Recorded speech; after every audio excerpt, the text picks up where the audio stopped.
An 84-year-old man has reportedly confessed to the double murder of two elderly women in Hanover on Saturday, August 12.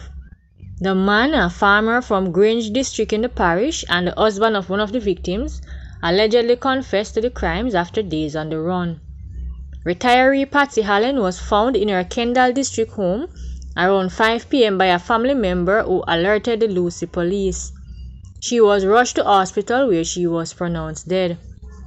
2 hours later, tragedy struck again when Tika Anderson Nesbitt, 73, was found dead in her residence by a relative.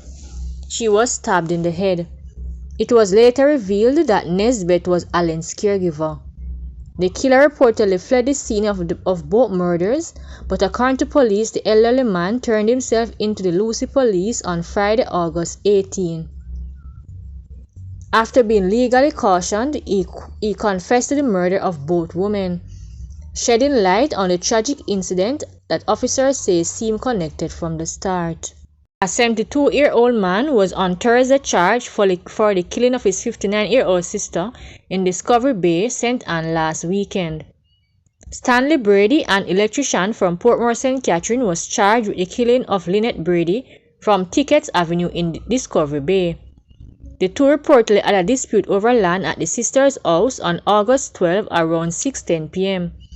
During the dispute, the police said the woman was stabbed with a knife and chopped with a machete. It was further reported that when residents learned of the incident, the brother was set upon by an angry mob, which inflicted several wounds to his body. The police were called to the scene and the brother was rescued from the mob. The sister was taken to hospital where she was pronounced dead. The brother was hospitalized under police guard.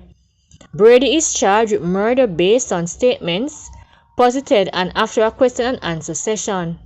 No court date was given for the accused.